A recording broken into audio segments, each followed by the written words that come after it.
دے دیے تو ابا نے واپس کر دیے. آج کیا ہو رہا ہے, الٹا ہو رہا ہے. باپ بچوں کو پالتا اس لیے کہ کل کما کے کھلائے گا مجھے, یہ نظریں لگائی ہوئی ہیں اس نے. تبھی پھر پڑھائی میں نمبر اچھے نہیں آ رہے ہوتے, اماں کو بھی غصہ ہے, مستقبل تباہ ہو گیا. اصل میں بچے کی نہیں اپنے مستقبل کی فکر ہوتی ہے. اس کو ہم نے بنانا تھا کماؤ پوت, جو ہمیں کما کما کے کھلاتا, اور کمبخت امتحان میں کیا ہو رہا ہے, فیل. ٹماٹر بیچے گا, محلے میں ہماری عزت کا جنازہ نکالے گا. تو بچے جو ماؤں سے کٹ رہے ہوتے ہیں نا, ان ماؤں کی بات کر رہا ہوں جو میرا بیان نہیں سن رہی. وہ بچوں کے مستقبل کے لیے نہیں, وہ اماں اپنا فیوچر سوچ رہی ہوتی ہے, ابا اپنا فیوچر سوچ رہا ہوتا ہے. تبھی 99% ابا بچے کو بالغ ہونے کے بعد شادی نہیں کرنے دیتے کہ میں نے تو اس سے امیدیں لگائی تھی, نوٹ چھاپنے کی مشین, شادی کر دی تو کمبخت آدھی تو اس کی میری بہو لے جائے گی. نہیں آئی بات میرا خیال ہے. 4 لاکھ تنخواہوں والے آدمی میں جانتا ہوں جن کا ابا ان کو شادی نہیں کرنے دے رہا کہ پہلے اسٹیبل تو ہو جاؤ بیٹا. کیا مطلب, ابے تو ریٹرن تو کر, اس کے بعد ہم دیکھیں گے. مجھ سے رابطہ کیا, میں نے کہا شادی کر, بچہ ہو جائے گا, ابا کو بتا دے ہو گیا ہے. ہاں یہ باپ کو حق ہی نہیں ہے یہ روکنے کا بھائی. پھر میں نے ہی نکاح پڑھایا ایسے, میں نہیں پڑھایا نکاح. پہلا جو میں نے بیرون ملک نکاح پڑھایا وہ اس طرح کا پڑھایا ہے. میرا جو پہلا دبئی کا سفر ہوا تھا نا, فرسٹ ٹائم جب میں دبئی گیا ہوں, تو کسی ایسے آدمی کا نکاح پڑھانا تھا. تو دبئی میں اس نے کینیڈا میں لڑکی سے رابطہ ہوا, دونوں ایک دوسرے شادی کرنا چاہتے تھے. ابا نے کہا کہ جب تک تیری تنخواہ اتنی نہیں ہو جائے گی تو اس وقت تک شادی کا سوال بھی مت کرنا, کیونکہ ابھی تو اتنا صرف 4 لاکھ, وہ بھی آج سے 10 سال پرانی بات ہے. صرف کتنے لاکھ, اس زمانے میں بھی 4 لاکھ بہت تھے. یہ تو کوئی ارننگ ہی نہیں ہے ایکچولی, یہ تو کچھ بھی نہیں ہے بیٹا. کیا کر رہے ہو یار تم, کس کی باتیں, مولویوں کی باتوں میں آ رہے ہو. اسٹیبل تو ہو جاؤ, اپنے پاؤں پہ کھڑے تو ہو جاؤ. تو مجھے کہا یار مفتی صاحب میں بیٹھا ہوں, میں فیس بک پہ چیٹنگ ہی کرتا رہا ہوں لڑکیوں سے بیٹھ کے, کیا ہیں. تو میں نے کہا کما رہے ہو, اس نے کہا کما رہا ہوں. میں نے کہا ہمارے تو ہم تو 5,000 جو کما رہے ہیں اس کا بھی پیکیج ہے ہمارے پاس, جو 10,000 کما رہا ہے اس کا بھی پیکیج ہے. 5,000 والے کو ہم کہتے ہیں ایسی لڑکی سے شادی کرو جس کے ابا 2,500 کما رہے ہیں, وہ اٹھا کر کے تمہیں دے دے گا اپنی بیٹی, کہے گا میرے سے تو زیادہ اچھا کھلا لے گا نا. یا تمہاری اگر 5,000 ہے تو ایسی جگہ شادی کرو جس کی 6 بیٹیاں اور ابا کی تنخواہ 5,000 ہے, وہ تمہیں دے دے گا. اس کے 5,000 6 بچیوں میں ڈیوائڈ ہو رہے ہیں. وہ کہے گا یار وہ کھائے گی, دنیا میں سب سے بڑے غریب آپ تھوڑی ہیں. تو میں نے کہا ہمارے پاس تو بہت سارے پیکیج ہیں, 4 لاکھ کے تو زبردست, اور رشتہ بھی ہے آپ کے پاس. تو انہوں نے مجھے دبئی کا ویزا لگوایا, میں چلا گیا. میں نے نکاح پڑھایا, نادرا سے رجسٹرڈ کروایا اس نکاح کو. اب جب پتہ چلا, چونکہ پرانا قصہ ہو گیا, پتہ نہیں چلے گا ان کے ابا کو. میں بھی اتنے عرصے بعد اس لیے سنا رہا ہوں تاکہ میں پکڑا نہ جاؤں. دوسروں کی شادی ہو رہی ہے, پکڑے ہم جا رہے ہیں, کیا فائدہ. اپنی شادی میں پکڑا جائے تو چلو, بیوی بھی ملی, پکڑا بھی گیا, پٹے, کچھ سمجھ میں آتا ہے نا. شادی تم کر رہے ہو, پکڑے کون جا رہے ہیں, ہم جا رہے ہیں. اب چونکہ قصہ پرانا ہو گیا, اب تو ان کے بچے بھی ہو گئے. تو نادرا سے ہم نے پورا رجسٹرڈ کروا کے پورا پراپر وے میں ان کو بیوی ان کے نام کرا کے ان کو ہم نے نادرا کا سرٹیفکیٹ پکڑایا. بسم اللہ کرو, آج سے یہ تمہاری سچی مچی کی بیوی ہے, اور فیس بک پہ لڑکیوں سے چیٹنگ چھوڑ دو. اب یہی ہے. وہ کینیڈا سے آئی, نکاح ہوا, واپس چلی گئی. اب ماں باپ کو جب پتہ چلا بھائی یہ کیا ہو گیا, ابا نے کہا تیری ٹانگیں توڑ دوں گا, یہ کر دوں گا. میں نے کہا ابا سے بے عزت سے بات کرنا, ابا سے بدتمیزی سے بات, باپ کے احسانات کیا ہیں, زیادہ ہے, لیکن اللہ پہلے ہے. شادی کس کا حکم ہے, ہم جو شادی کرتے ہیں ابا کے کہنے سے کی وجہ سے تھوڑی کرتے ہیں, اللہ کے کہنے کی وجہ سے کرتے ہیں. تو میں نے کہا اب آپ نے یہ کرنا ہے کہ ابا کو, نادرا کا اماں کو بھی, اور لڑکی کی بھی اماں نہیں راضی ہو رہی تھی. وہ کہہ رہی تھی ایکچولی, وہ لڑکی 24 سال کی ہو گئی, اس کو کہنے ایکچولی کہ تم ابھی کینیڈا میں اپنے فیوچر, ایکچولی تم نے بھی یہ کرنا ہے, ایکچولی یہ کرنا ہے, ایکچولی وہ کرنا ہے, ایکچولی کر کے لڑکی کا بھی بیڑا. ابے کرتا رہے گا, شادی کے بعد نہیں پڑھ سکتی کیا, کس نے پابندی لگائی ہے. بلکہ شادی کے بعد اور آسان ہے پڑھنا, کیونکہ اب خرچہ کون اٹھائے گا, فیسوں کا شوہر اٹھائے گا خرچہ. اس کی بیوی ہے, وہ پڑھائے نہ پڑھائے, وہ آپس کی انڈرسٹینڈنگ ان کی. تو لڑکی کی اماں بھی نہیں راضی تھی. اب تو میں نہیں کراتا ایسے نکاح جہاں لڑکی کی اماں راضی نہ ہو, کیونکہ اس میں سائیڈ افیکٹ بھی ہیں بہت سارے اس کے. لڑکا بعد دفعہ الو بنا رہا ہوتا ہے لڑکی کو. وہ تو خیر میرا جاننے والا تھا, مجھے پتا تھا الو نہیں بنا رہا. تو لڑکی کی اماں کو پتا چلا, لڑکی کے ابا کو پتا چلا. انہوں نے کہا ہم نہیں مانتے اس شادی کو, ہم اس شادی کو نہیں مانتے. میں نے کہا نادرا کا سرٹیفکیٹ دکھا دو کہ تمہارا باپ بھی مانے گا. نادرا کا نا جو ڈاکومنٹ بنتا ہے بہت پکا ہوتا ہے, پوری دنیا میں ایکسیپٹیبل ہے, وہ پوری دنیا میں وہ مانا جاتا ہے. میں نے کہا اب ان سے بولو کہ تمہارا, یعنی ان کو یہ تو میں ویسے ہی کہہ رہا ہوں نا, میرے ابا تھوڑی تھے وہ, ان کو میں نے نہیں کہا کہ ان کو بولنا کہ ابا تمہارا باپ بھی مانے گا. میں نے کہا تمیز سے بتا دو ایکچولی یہ ہے ہمارے پاس. لیکن وہ دونوں عقل مند تھی دونوں پارٹیاں. لڑکی کے والدین نے بھی کہا, لڑکے کے والدین نے بھی کہا یار اب ہو گیا کام, پکا کام ہو گیا ہے, نادرا سے سرٹیفکیٹ بھی بن گیا ہے, تو اب بدنامی سے بچنے کا بہتر طریقہ یہ ہے کہ اب ایک جھوٹی موٹی کا بھی نکاح کر لیں. تو میں نے کہا, لڑکے نے مجھ سے رابطہ کیا, میں نے کہا بالکل صحیح ہے, دنیا کو بتانے کی ضرورت نہیں ہے کہ ہم نے پہلے نکاح کر لیا ہے. دنیا کو یہی بتاؤ کہ میرے ماں باپ گئے تھے لڑکی والوں کے ہاں, استخارہ نکالا تھا, لڑکی والوں نے بہت عزت دی, انہوں نے کہا بالکل. لڑکی بھی راضی نہیں ہو رہی تھی, نہیں مما ابھی میں نے شادی نہیں کرنی. جو شریف لڑکیاں ہمارے ہیں وہ سمجھی جاتی ہیں جو اس طرح کی باتیں کر رہی ہوں.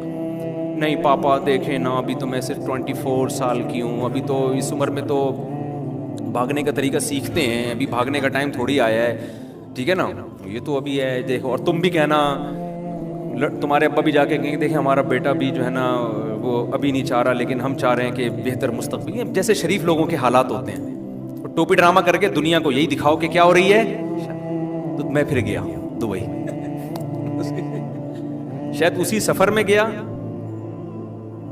ہاں نہیں, نکاح تو میں نے یہیں سے پڑھا دیا تھا ان کا, نادرا سے یہیں سے رجسٹرڈ کر دیا. پھر جو میں دبئی گیا تو ان کی جو جھوٹی موٹی کی شادی تھی وہ کرانے کے لیے گیا تھا. میں نے ان سے بولا خدا کے لیے ان کو نہیں بتانا کہ یہ فساد کس نے کرایا ہے, میں نے کرایا. ہاں مجھے دبئی سے ہمیشہ کے لیے نکلوا دیں گے یہ لوگ. تو میں وہاں گیا, پھر میں نے جا کے ان کا سچ جھوٹی موٹی کا نکاح پڑھایا. لڑکی والے بیٹھے, ایسے لگ رہا ہے جیسے ماں باپ دونوں کے بہت, لیکن عقل مند تھے وہ, عقل مند تھے. بے وقوف ہوتے تو تلواریں نکال لیتے اور طلاقیں دلواتے. بے وقوف نہیں تھے, سمجھدار تھے, پڑھے لکھے لوگ تھے. بس ابا میں تھوڑی سی مسئلہ ہوگا کہ اتنے لاکھ کیوں ہے. تو خیر ان کی شادی ہو گئی, بڑی اچھی خوشی, اللہ ان کو محبت سے رکھے. تو اولاد بھی ہوئی ماشاءاللہ, اچھی زندگی گزار رہے ہیں. دونوں کینیڈا میں سیٹل ہو گئے. اب کراچی آئے تھے تو وہ لڑکی کینیڈین تھی, کراچی کے ماحول کی عادی نہیں تھی. تو میرے سے مشورہ لیتے تھے کہ کراچی میں نے کہا پاکستان زندہ باد, کراچی کا. ابھی گلستان جوہر میں ایک دن اپنی کینیڈین بیگم کو لے کے نکلے, ڈاکو نے یہاں گولی پسٹل رکھ لی. بولا جو کچھ تیری جیب میں اور جو کچھ بھابھی کی پرس میں نکال دے. کہہ رہے ہم نے نکال کے دے تو دیا, لیکن اس دن کے بعد سے جو بھابھی صاحبہ تھی نا, انہوں نے بولا میں 1 منٹ بھی کراچی میں نہیں رہوں. آپ عمران خان کو رو رہے ہو, گولی لگ گئی, بہت برا ہوا. یہاں تو روزانہ 4-6 بندے ڈیلی کے بیسس پہ مر رہے ہیں. نہ کوئی جلوس ہو سکتا ہے, نہ کوئی دھرنا ہو سکتا ہے, کچھ نہیں پتا کوئی سیاسی دھرنے میں کب بم پھٹے. کوئی جمہوریت شموریت نہیں ہے بھائی, ڈرامے بازی ہے. ملک میں جو فساد چل رہا ہے, اور پھر کمال یہ ہے کہ اس فساد کو بڑھایا جا رہا ہے, کم نہیں کیا جا رہا. اور اس میں پھر الزامات کرتا کون ہے, الزام کس پہ لگتا ہے, بڑی بہت ہی کھچڑی. پاکستان کی صرف ابھی بقا کی دعا کرو کہ اللہ ملک کو بچا لے کسی طریقے سے. ابھی یہ سیاسی اختلافات کو نا ایک حد تک رکھو. کسی بھی آپ سیاسی جماعت کو سپورٹ کرتے ہو کرو, لیکن اتنا سپورٹ نہ کرو کہ ملک کی سالمیت خطرے میں پڑ جائے. ابھی یہ ہو رہا ہے, لوگوں نے اپنی اپنی سیاسی جماعتوں کو اپنا باپ بنا لیا, خدا بنا لیا ہے, اور ریاست کو کیا کر دیا ہے, پیچھے کر دیا ہے. ریاست کے مفاد پر افراد کے مفاد کو قربان کیا جاتا ہے, افراد پر ریاست کو قربان نہیں کیا جاتا. خیر, تو میں یہ بتا رہا تھا, دیکھو ابا بچوں کے مال پہ نظر رکھ کے بیٹھے کہ نہیں بیٹھے ہوئے, یہ بھی کنجوسی ہے, جہنم میں جانے کا سبب ہے. ابا کو چاہیے کہ جب بیٹے کو پالیں تو یہ سوچ کے پالیں یہ میری اولاد ہے, میں اس کو کس کے لیے پال رہا ہوں, اللہ کے. بالکل اس سے امیدیں نہ لگائیں کہ مجھے کما کے دے گا. وہ غیرت مند نکلے گا تو تمہیں بغیر کہے کما کے دے گا. وہ اس کو غیرت مند بناؤ, بس اس کو دین سکھاؤ, اس کو سخاوت سکھاؤ. اور اس لیے نہیں سکھاؤ میں آج اس کو سکھا رہا ہوں تاکہ کل مجھ پہ خرچ کرے, نہ نہ نہ. جس دعوت میں لالچ آ گئی نا, اس دعوت کا بیڑا غرق. میں اگر آپ کو نماز کی ترغیب دے رہا ہوں اور مجھے لگے کہ یہ اگر نمازی بن گیا تو یہ پھر مجھے ہدیہ دے گا کہ میں آپ کی دعوت پہ نمازی بناؤں, خدا کی قسم اس دعوت میں اثر کیا ہو جائے گا, ختم. اللہ اثر چھین لیتے. تبلیغی جماعت تو پوری دنیا میں کامیاب ہے نا، اس لیے کہ اپنے خرچے پہ جاتی ہے. سمجھتے ہیں؟ لوگوں کو پتا ہے کہ چندہ مانگنے نہیں آ رہے، اپنے خرچے پہ جا رہے ہیں، الٹا ہمیں کھلائیں گے. جہاں یہ آ گیا نا کہ یہ ان کا اپنا حاجی عبد الوہاب صاحب اللہ ان کی مغفرت فرمائے کہ جی وہ اس لیے تھا کہ وہ ایکچولی ان کے پراپرٹی تھی، تو وہ انہوں نے دین کا، پہلے دین کی دعوت ہوگی، پھر تھوڑا بہت ہدیہ نذرانے کی محفل چلے گی. ٹھیک ہے نا، کچھ بھی نہیں ہوتا. تو اولاد کو ماں پالے، کوئی اس سے امیدیں نہ لگائے، بالکل. اور اس سے ڈپریشن بھی نہیں ہوگی، ہنسی خوشی زندگی گزرے گی، ہنسی خوشی. بھائی ہم بچوں کو کھلا رہے ہیں، کیوں؟ ہمارے ماں باپ نے ہمیں کھلایا، اب ہماری ذمہ داری ہم ان کے فیوچر کی فکر کریں، ہم اپنے فیوچر کی نہیں. کوئی اور اس زمانے میں تو نالائق بچے اتنے پیدا ہو رہے ہیں کہ ان سے آپ امیدیں لگاؤ گے تو سوائے ٹینشن کے ویسے بھی آپ کو کچھ بھی نہیں ملے گا. امید صرف اللہ سے اور اپنے پاس جو بس. بیوی سے بھی امیدیں نہ لگاؤ. بعض لوگ کم بخت بیوی سے امیدیں لگا کے میں نے اس سے اتنا اچھا سلوک کیا تو شاید اس کو جب ابا کی طرف سے وراثت ملے گی تو آدھی کسے دے دے گی؟ مجھے دے دے گی. آپ جتنا بھی اچھا سلوک کرو 5 روپے اس کی جیب سے نہیں نکلیں گے آپ کے لیے، سوائے ان خواتین کے جو میرا بیان سن رہی ہیں. تو آج کل نہیں کوئی احسان مارکیٹ سے کیا ہے، شارٹ ہے. کوئی نہیں مانتا بھائی کسی کا احسان. وہ کہتی ہے تمہاری ذمہ داری تھی جو تم نے خرچ کیا، گیس کا بل تمہارا باپ دے گا اگر تم، میرا باپ دے گا اگر تم نہیں دو. اب اگر بیگم کہ دیکھو بیگم میں کتنا اچھا، میں گیس کا بل، میں بجلی کا بل، میں ڈلیوری کا خرچہ، آپریشن سے بچے ہوئے اس کا خرچہ، پھر بچوں کے لیے ڈبے کا دودھ الگ، اور تم جو فیڈ کراتی ہو تو تمہارے لیے 6 کلو دودھ الگ لگوایا میں نے، ٹھیک ہے نا، اور بچوں کی اسکولنگ اور حفاظتی کے اور پولیو کے قطرے، خرچے گنوانا شروع کروں نا تو قیامت آ جائے گی میرے خیال ہے، خرچے ختم نہیں ہوں. پھر تم جو آپریشن کے بعد اتنی ہو گئی تھی تو فٹنس کا خرچہ، آج کل یہ بھی ہے جم کا بھی خرچہ ایک الگ سے آ گیا ہے. آپریشن سے بچے ہوتے ہیں، عورتیں اتنی چوڑی ہو جاتی ہیں، پھر جم کے ایک الگ جم کی ٹینشن ہے. وہ ٹینشن نہیں اٹھاؤ گے تو پھر الگ 20 قسم کی ٹینشن ہے. ایک آدمی میرے پاس ہے، میری بیگم جم جا رہی ہے تو اتنے 1000 روپے میرے لگ رہے ہیں. میں نے کہا بھائی اگر وہ پردے کا انتظام ہے تو بھیج دے، کیونکہ جتنے 1000 جم میں لگ رہے ہیں نا، نہیں بھیجے گا تو اس سے ڈبل دوائیوں پہ لگے گا، کیونکہ کام کاج آج کل گھروں میں ہے نہیں. پہلے تو عورتیں سل بٹا پیس رہی ہوتی تھیں، ہل رہی ہوتی ہیں، آٹا گوندھ رہی ہیں، کپڑے میں یوں کر کے ڈنڈے مار کے کپڑے دھو رہی ہیں، ایسے رگڑ رہی ہیں. اب کیا ہے، مشین میں اٹھایا وہ بھی نہیں اٹھ رہے ہوتے، آدھا زور شوہر لگا رہا ہوتا ہے، آدھا بیگم لگا کے، آٹومیٹک مشینیں، پھر آگے مشین کی ذمہ داری ہے. مشین کا کولیسٹرول کبھی بھی نہیں بڑھتا الحمدللہ، مشین ہمیشہ کیا رہتی ہے، فٹ. تو اب تو مشینی دور ہے بھائی. تو وہ میں تو سمجھتا ہوں اس زمانے میں اگر پردے کا انتظام ہو تو بھیجنا ضروری ہے، ورنہ برباد ہو جاؤ گے ایسے. پھر جب اس کی فٹنس خراب ہوتی ہے، وہ آڑی ترچھی عجیب سی، سبھی عجیب سے ہو جاتے ہیں آج کل. تو پھر اس کا پھر آدمی کو اس کی طرف توجہ نہیں رہتی. پھر آدمی انٹیوں کو دیکھتا ہے باہر جا کے، دفتروں میں دیکھتا ہے یار یہ ساری سل مسموہٹ، اور میں کیا لے کے آیا ہوں. اس کی اخلاقی برائیاں پھر جنم لیتی ہیں. یہ سب ہو رہا ہے تو بہتر نہیں ہے یار. اب یہ تو ایک نیچر سے تھوڑی کوئی لڑ سکتے ہو. فطرت یہ کہتی ہے کہ ایکسرسائز ضروری ہے. اب آپ جتنا بھی دین پہ عمل کر لو، فطرت کبھی بھی چینج نہیں ہوگی. تو فزیکل فٹنس کے لیے ایکسرسائز کرنی پڑے گی. کچھ بھی پہلے عورتیں کرتی تھیں، اب نہیں کرتی ہیں. پہلے تو گھر کے کام کاج میں اتنا ہو جاتا تھا، اب تو نہیں ہو رہا ہے نا. اب تو بچوں کو پیمپر جو ہے نا، وہ 24 گھنٹے پیمپر نے اس کا. ہماری مائیں تو ہمیں لے کے بیٹھی رہتی تھی واش روم میں کہ بھئی پیشاب ہوگا تو ہم بچے کو سلائیں گے. ہمیں تو پرانا زمانہ یاد ہے اپنا. آج کل تو کوئی ٹینشن نہیں ہے بھائی، پیمپر لگاؤ، وہ ساری جراثیم اور جتنی بھی جو کچھ سیوریج کا پورا سسٹم اس کے اندر آٹومیٹک لگا ہوا ہے، ٹھیک ہے نا. وہ بھر جائے تو اٹھا کے پھینکو، دوسرا فٹ کر دو. تو یہ کوئی وہ نہیں ہے. اس لیے جب آج کل خواتین جب کہتی ہیں ایکچولی کام بہت ہے، تو مجھے اتنی ہنسی آتی ہے کہ یار اس سے بڑا لطیفہ میں نے دنیا میں سنا نہیں. جب کوئی خاتون فون کر کے بتا رہی ہوتی نا ایکچولی میں بزی بہت ہوں، ایکچولی اتنے کام ہیں، میں اتنا ہنس رہا ہوتا ہوں، برداشت بھی کر رہا ہوں کیونکہ میں فون پہ ہنس جاؤں تو پھر غصہ کریں گے نا کہ یار اتنی ڈٹائی کے ساتھ جھوٹ بولتے ہوئے شرم نہیں آتی یار. کام کہاں ہے آج کل؟ کس کے کدھر کام ہے یار آج کل؟ اللہ سوائے ان خواتین کے جو بیان سن رہی ہیں، وہ بہرحال وہ ان کے بہت سارے کام ہیں. وہ پھر غصہ ہوتی ہے, کمنٹس میں اتنی گالیاں پڑتی ہیں نا مجھے نیچے کہ میں کیا بتاؤں, کام ہے ہی نہیں بھائی آج کل گھروں میں, تو ماسیاں کر رہی ہیں سارے کام آ کے. متوسط گھرانے کے لوگوں نے بھی ماسیاں رکھی ہوئی ہیں, تو غریبوں کے گھروں میں ہوتا ہوگا, کام وام بہت ہوتے ہیں, تھوڑی سی واکنگ ہوتی ہے خواتین کی, وہ بھی ڈاکٹر نے کہا ہوتا ہے پارک کے ایک چکر, تو وہ چکر بھی جا کے دیکھ لو نا. آدمی کہتا ہے بھائی ایسے 100 چکر لگانے سے بھی کچھ حاصل, ایسے وہ گاتے کرتے ہوئے جا رہی ہوتی ہے پارک میں آرام آرام سے, وہ بھی جٹھانیوں کی غیبتیں, ساسوں کی غیبتیں, اور کچھ وہی سارا, وہ بھی نیگیٹو زیادہ تر باتیں ہو رہی ہوتی ہیں. اس میں کولیسٹرول کم ہونے کے بجائے کیا ہوتا ہے, جب آپ نیگیٹو باتیں کرتے ہو نا تو ڈپریشن سے کولیسٹرول بڑھتا ہے, کم نہیں ہوتا.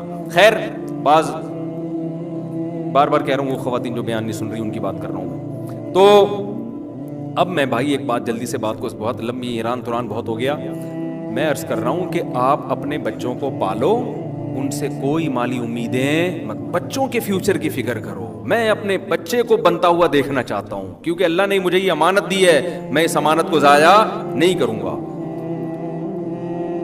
لہذا بچہ اپنا فیوچر سمجھتا ہے عالم بننے میں, عالم بنا دو, کوئی بات نہیں بیٹا ہم نے تم سے, کیونکہ عالم بناتے ہوئے سب سے بڑا ڈر یہ ہوتا ہے یہ کمبخت ہمیں کھلائے گا نہیں, مولوی بن جائے گا تو اس کی تو ارننگ نہیں ہوگی.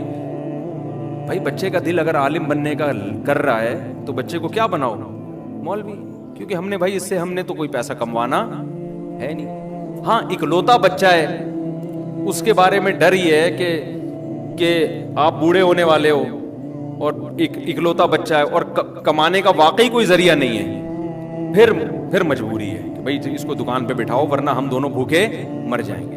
بھوک سے تو بچنا ضروری ہے نا, میں تو اوپر کی باتیں کر رہا ہوں, آج کل بھوک کی بات نہیں, بھوک سے اوپر کی چیز لالچ ہو رہی ہے. ایسے لوگوں کو تو میں خود مشورہ دے دیتا ہوں, آپ کا اکلوتا بیٹا ہے, اب آپ بوڑھے ہو رہے ہو اور کوئی کمانے والا نہیں ہے, تو اس کو مولوی بنا دیا تو 8 سال مدرسے میں پڑھے گا, پھر مسجدوں میں تنخواہیں بہت تھوڑی ہوتی ہیں, اپنا گھر چلائے گا, آپ کو چلائے گا. تو ان کو تو میں خود ہی مشورہ دیتا ہوں کہ بھائی اس کو کسی بزنس میں, کاروبار میں لگاؤ. لیکن اور بھی ہیں تو پھر بھائی اس کو تو کسی اور چیز میں لگاؤ نا. تو اب میں آپ سے یہ بات کرتا ہوں کہ کبھی بھی اپنی اولادوں پہ کے پیسوں اور مال پہ نظر مت, ہمیشہ ان کو کھلاؤ اور ان سے سخاوت کرواؤ. انسان کا بچہ بنا دیا نا آپ نے تو دیکھو اپنا پیٹ کاٹ کے آپ کا پیٹ بھرے گا, وہ آپ کو کہنے کی ضرورت نہیں ہوگی, وہ کہے گا میرا سارا مال کس کا ہے, میرے باپ کا, وہ سارا کیا, تو وہ پیٹ کاٹ کے کھلائے گا. آپ محنتی بناؤ اس کو.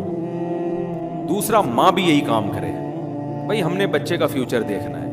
اور ایک بات میں ماؤں سے یہ کہتا ہوں کہ دیکھو تمہارا میاں جتنا بھی آڑا ترچا ہے نا, تھوڑا بہت ظلم تو کر رہا ہے, بچوں کے سامنے کبھی بھی باپ اور بچوں کی لڑائی ہو یا کوئی اختلاف ہو تو اولاد کو فیور نہ کیا کرو. جو خواتین میرا بیان نہیں سن رہی وہ کیا کرتی ہیں کہ شروع میں تو شوہر کی ضرورت ہے, جوان شوہر ہے, کما کے کھلا رہا ہے, شوہر سے بنا کے رکھتی ہیں, طلاق بھی نہیں لیتی, خلا بھی نہیں لیتی, بھائی پیسہ آ رہا ہے کیا کرو, آنے دو. جب بیٹے جوان ہو گئے اور یہ کمبخت ہو گیا بڈھا, کمبخت نے بڈھا تو ہونا ہی ہے نا,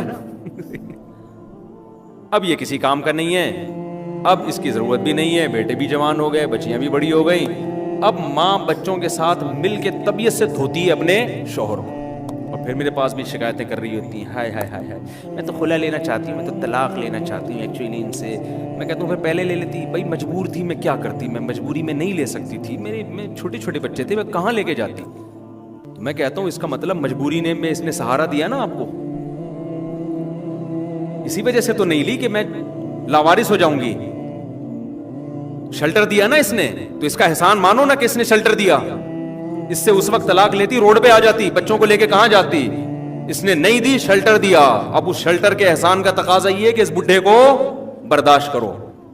نہیں یہی بات سمجھ میں, تو غیرت مند, یہ میں نے بغیرتوں کا واقعہ سنا ہے نا, اب غیرت کا بھی سنو.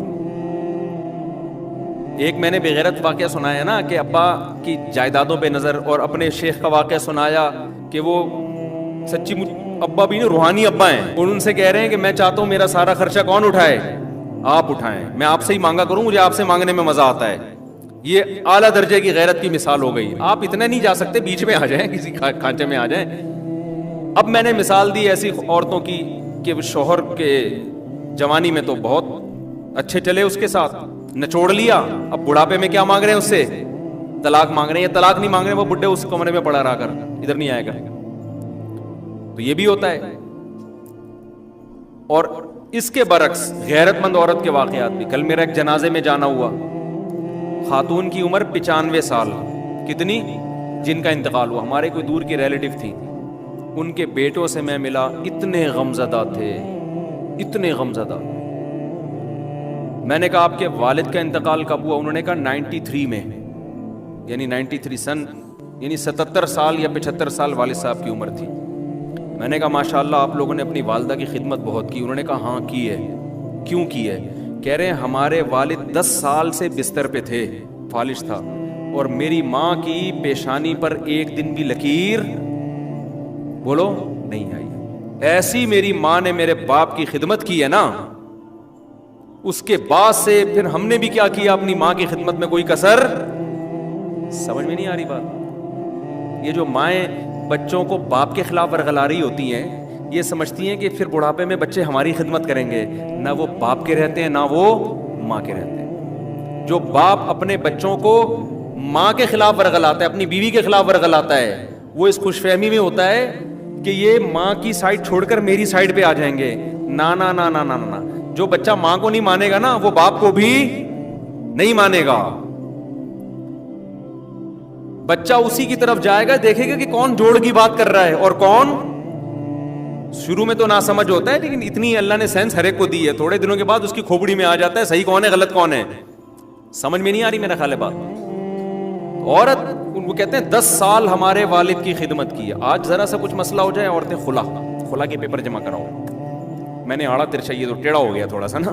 جب میرے پاس آیا تو فرما بالکل ٹھیک تھا, اب اس کی ایک سائڈ کیا ہو گئی ہے, ایک سائڈ کی بیٹری. ایک آدمی گیا کہ مجھے ایک سائڈ کی بیٹری چاہیے, اس نے کہا ہمارے پاس 2 سائڈ کی بیٹری ہے. ایک سائڈ کی بیٹری, ایک سائڈ ہوتی ہے نا, ایک سائڈ بیٹری لو تو 2 سائڈوں کی لو, ورنہ نہیں لو. تو جب یہ آیا تھا تو پورا صحیح تھا, میرے ابا نے جب شادی کی تھی اس کی, تو اب یہ تھوڑا سا کیا ہو گیا, آڑا ترچا ہو گیا. اب یہ کمانے کے قابل بھی نہیں ہے. اب یہ تو پہلے وفا تھی, بیوی کو فالج ہو گیا, میاں برداشت کرتا ہے. دعائیں, ہمیں تو یاد ہے یار بچپن میں کیسے لوگ, میری بیگم کو فالج ہو گیا اور دعائیں کر رہے ہیں اس کے لیے, اس کی خدمت کی. ہمارے ایک جاننے والے تھے, وہ بھی بڑی عمر میں فوت ہوئے.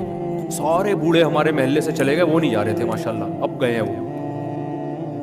ان کا کیا تھا, ان کی بیوی 20-25 سال بستر پہ رہی ہے, اور شوہر نے 20-25 سال بیوی کی خدمت کی ہے, جیسے کوئی اپنے بزرگ کی خدمت کرتا ہے.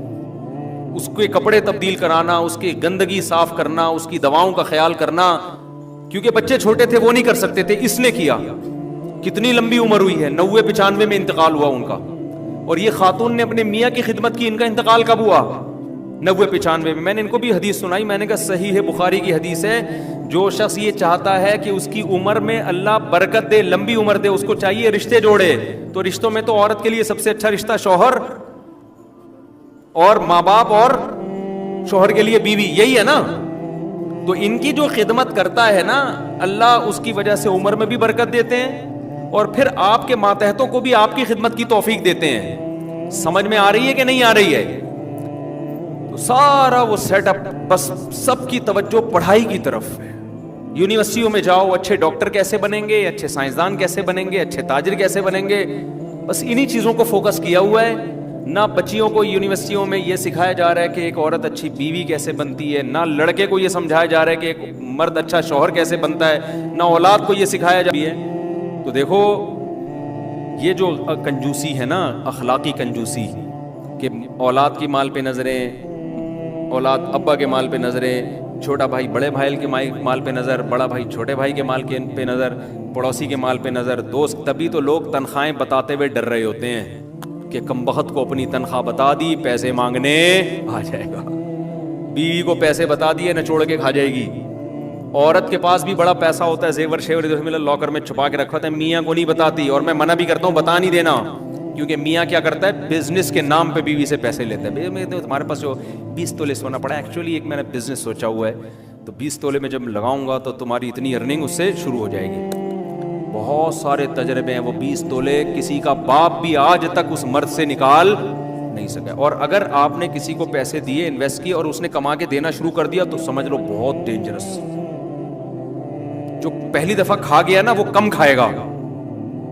اب جو کما کے دے رہا ہے نا, سمجھ لو بیٹا یہ تمہیں ایسا نہ چھوڑنے والا ہے کہ تمہاری 7 پشتوں تک اس کے اثرات جائیں گے. وہ بیٹھے ہوئے ہیں, ان کو بھی میں نے کئی دفعہ, وہ رفیع بھائی بیٹھے ہوئے ہیں, یہ کسی کے پاس انہوں نے پیسے لگائے ہوئے تھے نا, وہ ایمانداری سے دے رہا تھا. یہ 12-13 سال پرانی بات ہے. میں نے کہا رفیع بھائی 12 یہ نہیں دیتا, آج کل آپ نے پیسے لگا دیے, وہ ایمانداری سے دے گا, یہ نہیں ہوتا. یہ مریخ سے آئی بھی, مریخ پہ شاید ایسا ہوتا ہو. ارتھ جسے کہا جاتا ہے EARTH, اور جس کو عربی میں ارض کہا جاتا ہے, اردو میں زمین کہا جاتا ہے, اس اور خاص طور پہ وہ ارض جو مقدس ارض ہے, ارض پاکستان جسے کہا جاتا ہے, اس میں کم از کم ایسا نہیں ہوتا. انہوں نے کہا نہیں ہوتا ہے, میں کر رہا ہوں, اور وہ بھی داڑھی, اس کی بھی نمازی, اور وہ بھی پرہیزگار, اور وہ بھی اتنا اچھا, اور الحمدللہ یہ بھینسوں کا بزنس کرتے تھے, کروڑوں روپے انہوں نے لگائے, اور ماشاءاللہ بہت اس نے کما کے دیا. اس کے بعد ایسا بھاگا ہے مارکیٹ سے, کیا ہو گیا, شاٹ. اب وہ اس کا کہنا یہ ہے کہ میرا بزنس لاس ہوا ہے, میں نے کرپشن نہیں کی. وہ اللہ جانے, وہ مجھے اس سے غرض نہیں ہے کہ کرپٹ تھا یا باقی بیچارے کو لاس ہوا, لیکن جو میں کہہ رہا تھا وہ بات درست ثابت ہوئی کہ نہیں ہوئی. لوگ سمجھتے ہیں ہم بیوقوف بیٹھے ہوئے ہیں یہاں پہ, ٹھیک ہے نا. پیسہ کسی کو دے دیا وہ کما کے دے گا, یہ نہیں ہوتا بھائی. اور اگر کما کے دے رہا ہے تو سمجھ لو اب پورے نچوڑنے کی تمہیں تیاری ہو رہی ہے. خیر, ایک جو میرا بیان نہیں سن رہے ہیں ان کے علاوہ کی بات کر رہا ہوں, شاید کوئی 2-4 لوگ ایسے ہوتے بھی ہوں. تو خیر, یہ کنجوسی ہے معاشرے میں, سوسائٹی میں, کہ پیسہ دوسرے کا وہ احتیاط سے انسان استعمال ہی نہیں کرتا. میں جب اپنی گاڑی کسی کو دیتا ہوں چلانے کے لیے, میں اسے کہتا ہوں اپنی سمجھ کے چلانا خدا کے لیے. لوگ تو کہتے ہیں نا کہ کسی اور کی چیز ہے احتیاط سے چلانا, میں یہ نہیں کہتا کسی اور کی چیز ہے, مجھے پتا ہے کسی اور کی چیز ہے تو احتیاط نہیں کرے گا. میں کہتا ہوں یہ آج سے یہ گاڑی یوں سمجھو کہ جیسے آپ کی ہے, پھر وہ تمیز سے چلا رہا ہوتا ہے, صحیح ہے نا. آپ اپنی بائک کسی کو دیں, تجربہ ہے, آپ 10 سال چلاتے رہیں گے, کہیں سے کوئی آواز نہیں آئے گی. جس دن آپ نے اپنی بائک کسی کو پکڑائی نا, کہیں نہ کہیں سے بجے گی وہ. اگلی دفعہ جب آپ بیٹھو گے نا, میرا بہت دفعہ کا تجربہ ہے, آپ کو لگے گا کچھ بج رہا ہے اس میں.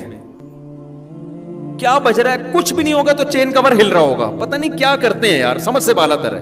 آپ چلاتے رہو گے, ٹھیک ہے. جہاں کسی کو بائک پکڑا دی آپ نے اور صرف انڈا موڑ سے گھوم کے آیا ہے, آپ بیٹھو گے, آپ کو لگے گا کچھ اس کے ساتھ کچھ ہوا ہے, کچھ زیادتی ہوئی ہے اس کے ساتھ, ٹھیک ہے. امانت نہیں ہے بھائی. تو یہ بھی کنجوسی کی بہت ساری اقسام ہیں کہ اپنے مال کو تو بڑا تمیز سے, اور دوسروں کے مال کی حیثیت کوئی اہمیت نہیں ہے, اور دوسروں کی جیبوں پہ نظر رکھی ہوئی ہے. اگلا آپ کو تنخواہ بتاتے ہوئے ڈر رہا ہے, اس کو پتا ہے میں نے بتا دی نا, میں بہت نالائق آدمی ہوں, لیکن میرے سامنے اللہ کا بڑا فضل ہے, لوگ اپنی ارننگ کھل کے بتا رہے ہوتے ہیں. ان کو پتا ہے مولوی صاحب ہم سے چندہ نہیں مانگے. پاکٹ ویلفیئر ٹرسٹ کے لیے جو میں چندہ مانگتا ہوں نا, اوپنلی جس کو دینا ہے بھائی اس اکاؤنٹ میں دے دے. کبھی نہیں میں نے کہا وسیم بھائی آپ کتنے دے رہے ہیں, ستار بھائی آپ, اور وہ تو ٹرسٹ میرا ذاتی ہے بھی نہیں, وہ تو سیلاب زدگان کا ہے. ہم اتنا بھی نہیں کرتے الحمدللہ کہ یہ بڑا سیٹ ہے تو اس سے سیلاب زدگان. بھائی اگلا کہتا ہے یار میں بتا کے پھنس گیا ہوں کہ میں بڑا سیٹ ہوں, میرے سامنے لوگ بتا رہے ہوتے ہیں میرے اتنے کروڑ کا وہاں, اتنے وہاں لگے, میں اتنے کروڑ. ان کو پتا ہے مولوی صاحب انشاءاللہ ہم سے پیسے, اور اللہ مجھے مستغنی رکھے, یہ تو اللہ کی مدد ہے تو بچے ہوئے ہیں, اللہ نظر ہٹا لے تو انسان میں لالچ آتے ہوئے دیر نہیں لگتی. میرے پاس ایسے لوگ بھی آئے کہ مفتی صاحب ہمارا 400 کلو سونا چوری ہو گیا ہے. میں پہلے تو میں نے کہا شاید 400 گرام کی بات کر رہا ہوگا, 4 کلو کی بات, 400 کلو. اور بھی یہاں نہیں رہتے, وہ باہر رہتے ہیں, کیونکہ مجھے ڈر ہے میں ہی اغوا نہ ہو جاؤں. کیا بھائی کہاں ہے وہ بندہ بتا, کیونکہ جس کا 400 کلو سونا چوری ہوا یا لوٹ لیا تو اس کے پاس اور بھی تو ہے نا.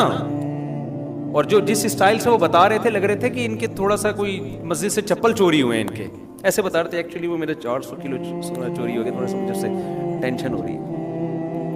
میں نے کہا بھائی 400 کلو سونا چوری ہو جائیں تو لوگ برین ہیمریج سے مر جائیں. پتا چلا جی اتنا دیا اللہ نے. یہاں نہیں رہتے, یہ پہلے ذہن میں رکھے, کہیں اور رہتے. کہاں رہتے یہ نہیں بتاؤں گا میں. تو بھائی دوسروں کی جیبوں پہ نظر مت رکھو. جو اللہ نے دیا بہت دیا ہے, بس ہر ایک کو بولا کرو اللہ کا دیا بہت. ہاں کوئی واقعی محتاج ہو جائے, کبھی ضرورت ہو جائے, تو اپنے کسی ایسے آدمی کو بتانے میں کوئی حرج نہیں ہے جس کے بارے میں آپ کو یہ امید ہو کہ یہ ذلیل نہیں کرے گا مجھے, اس کے دل میں میری عزت کم نہیں ہوگی. ایسے خاص آدمی کو بتانے میں کوئی حرج نہیں ہے. لیکن یہ بھی بعض لوگ اس سے بھی اوپر تک توکل ہوتا ہے, وہ یہ بھی نہیں کرتے. تو یہ بہت ساری کنجوسوں کی اقسام ہیں. تو جن کا قرآن بھی تذکرہ کرتا ہے اور حدیث بھی تذکرہ کرتی ہے، قرآن و حدیث ہی سے یہ مضمون ہم نے اخذ کیا ہے، تو یہ تمام کنجوسی کی اقسام سے آپ نے کیا کرنی ہے؟ توبہ کرنی ہے۔ سمجھتے ہو؟ اللہ تعالی ہمیں سمجھنے کی، عمل کی توفیق عطا فرمائے۔